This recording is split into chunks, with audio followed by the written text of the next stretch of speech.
Special انسان راو منظر حیات کا یہ کالم ہے۔ غلام گردش نیو یارک کا ہسٹری سنہری میوزیم دیکھنے سے تعلق رکھتا ہے۔ کمال، وسعت اور محنت سے ترتیب دیا گیا شاہکار جسے دیکھنے کے لیے پوری دنیا سے ان گنت لوگ آتے ہیں۔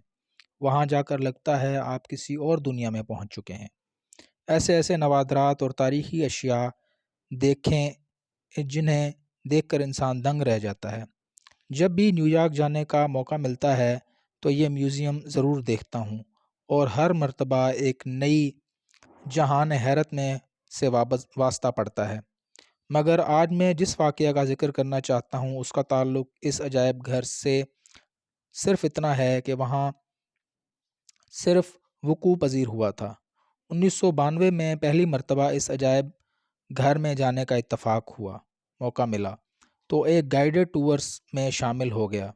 ویسے یہ میری عادت کے متضاد ہے کیونکہ اپنے پسندیدہ نایاب شاہکاروں کو دیکھنے کے لیے گھنٹوں صرف کرتا ہوں، جبکہ گائیڈ آپ سے پیسے لے کر جلد از جلد اس ٹور کو اختتام پر پہنچا کر اپنے گھر جانا چاہتا ہے۔ یاد رہے کہ پیرس میں لو میوزیم دیکھنے کے لیے چند گھنٹے نہیں کئی دن درکار ہیں، مگر مجبوری میں صرف ایک دن میں دیکھنا پڑا۔ مشکل بات یہ ہے کہ اتنا وقت میسر نہیں ہوتا۔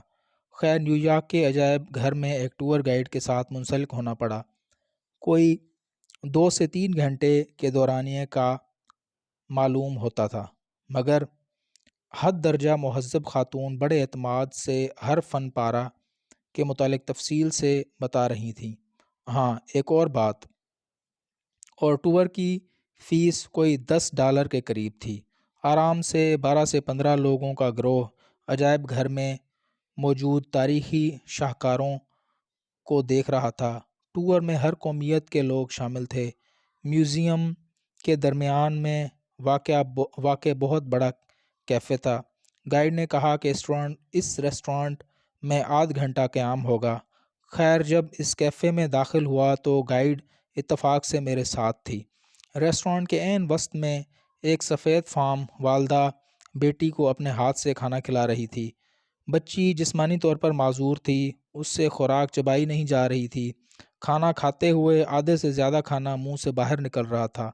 والدہ کے ہاتھ میں ایک نیپکن تھا، وہ بڑے تحمل سے باہر گرا کھانا نیپکن سے صاف کرتی تھی اور دوسرا لقمہ تیار کرنا شروع کر دیتی تھی۔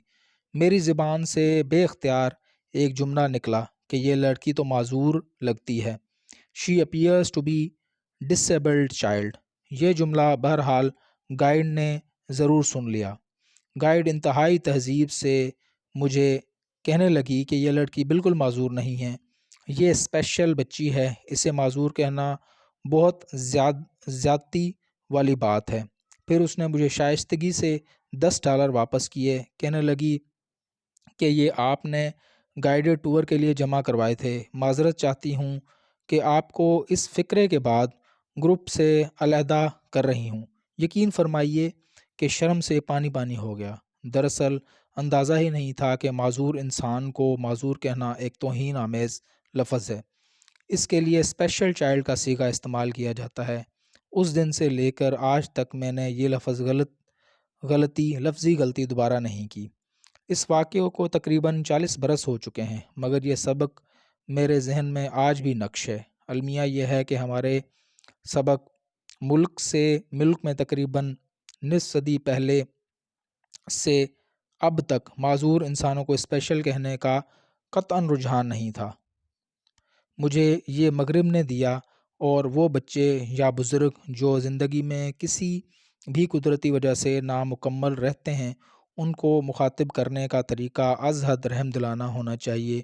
معذور کا لفظ کہنا یا بولنا ایک گالی کے مترادف شمار کیا جاتا ہے۔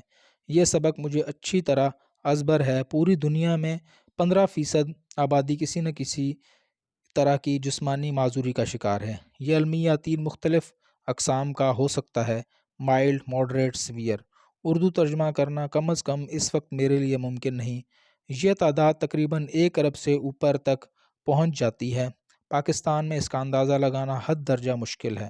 ایک محتاط اندازے کے مطابق یہ تعداد 60 لاکھ کے قریب ہے۔ غور فرمائیے کہ پاکستان میں اسپیشل انسانوں کی تعداد مغرب کے کئی ممالک کی مکمل آبادی سے زیادہ ہے۔ ویسے مجھے گمان ہے کہ یہ تعداد تقریباً 1 کروڑ کے لگ بھگ ہے۔ بدقسمتی کی انتہا دیکھیے کہ ان معذوروں میں 43% معصوم نوخیز بچے اور بچیاں ہیں۔ 58% بچے اور 41% بچیاں اس مشکل کا شکار ہیں۔ حکومت پاکستان نے اسپیشل افراد کے متعلق 2011 میں اقوام متحدہ کے زیر اہتمام ایک بین الاقوامی معاہدے پر دستخط کیے ہوئے ہیں، جسے United Nations Convention on Rights of Persons with Disabilities کہا جاتا ہے۔ اس معاہدے کی پاسداری کے لیے کئی حکومتی ادارے بھی کام کر رہے ہیں، NGOs بھی مصروف کار ہیں۔ یہ ایک قابل ستائش بات ہے، مگر سوال یہ ہے کہ کیا اسپیشل افراد کی تعداد کے مطابق حکومتی یا نجی شعبے کی کاوش واقعی معیاری ہے؟ اس حد درجہ مشکل سوال کا جواب مکمل طور پر نفی میں ہے۔ صوبائی اور مرکزی حکومت اپنی حیثیت کے مطابق تھوڑا سا کام تو کر رہی ہیں، مگر یہ حد درجہ ناکافی ہے۔ دیکھنے کو تو سرکاری اسکول بھی ہیں، ٹرانسپورٹ کا معمولی سا نظام بھی نظر آتا ہے، مگر یہ ادھورا سا ہے، بلکہ سطحی سا معلوم ہوتا ہے۔ حکومتی اقدامات سے بھی صرف نظر فرمائیے۔ سب سے پہلے تو اس امر کی ضرورت ہے کہ ہم اپنے سماجی رویے کو پرکھیں جو عمومی طور پر اسپیشل افراد کے ساتھ برتا جاتا ہے۔ ہمارا رویہ کسی بھی طرح کے معذوروں کی جانب حد درجہ ظالمانہ اور عامی ہے۔ ایسے ماں باپ بھی ہیں جو اپنے اسپیشل بچوں کی نگہداشت حد درجہ عمدہ طریقے سے کرتے ہیں، بلکہ اکثر اوقات اپنے مالی وسائل سے بڑھ کر کرتے ہیں۔ واضح اکثریت اسپیشل بچوں کو ایک بوجھ گردانتی ہے۔ والدین کی بات تو رہنے دیجیے، وہ تو پھر بھی اپنے لخت جگر کی تکلیف کو محسوس کرتے ہیں، مگر ارد گرد کے لوگوں کا رویہ حد درجہ ناپختہ اور ناانصافی پر مبنی ہوتا ہے۔ بچپن سے شروع کیجیے۔ اگر اسپیشل بچی یا بچہ عام اسکول میں پڑھنے کے لیے داخل ہو جائے تو نارمل بچے اس کی معذوری کو از راہ مذاق ضرور استعمال کرتے ہیں۔ اس کی چھیڑ بنا لی جاتی ہے، مزاحیہ نام دے دیے جاتے ہیں۔ مثال کے طور پر اگر کوئی بچہ یا بچی چل پھر نہیں سکتا تو انہیں لنگڑا کہا جاتا ہے۔